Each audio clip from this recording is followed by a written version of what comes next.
You work for an engine parts manufacturer, and Yes. we're moving into 2024 now. So what is changing in the world of engine rebuilding? The people who buy your kits and your parts and install them in engines and rebuild engines. Technology changes, like the type of pistons and the type of materials being used, but as much as that changes, it also doesn't change, because I think the aftermarket has done a fantastic job of keeping up with what needs to happen with the technology of the new systems.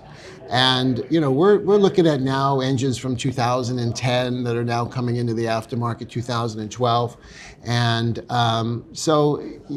it's as much as it changes, it doesn't change, except some of the older engines fall off, Right.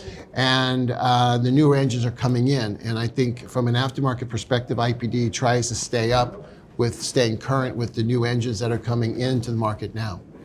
Okay, so as engine platforms have evolved over time, obviously some of them follow the service, like you said. So what has your company done to respond to the newer engines that are now ready to be rebuilt? Like, what have you done to position yourself to support your customers?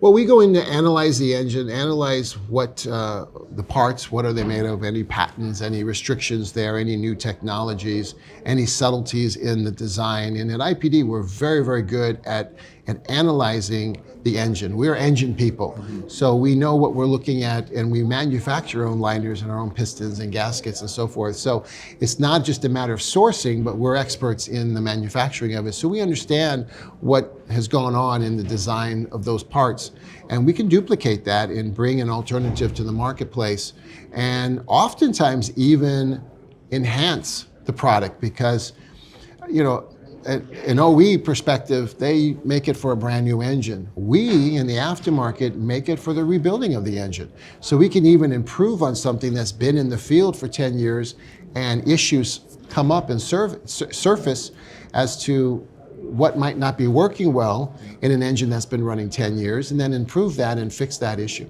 What you're really talking about is failure analysis, and that's something that rebuilders get the benefit of seeing. Okay, this was engineered this way, it got used in the field, and now we're starting to see the same failure points over and over again, and you can address that from a parts component perspective. Yes, and that's where our innovations always come from the field.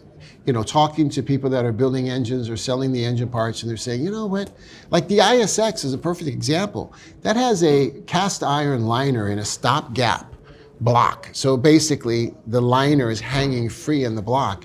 And if there's ever any sort of a failure, whether it's parts related or operationally related or whatever it is, that piston starts banging around and it shatters a cast iron liner.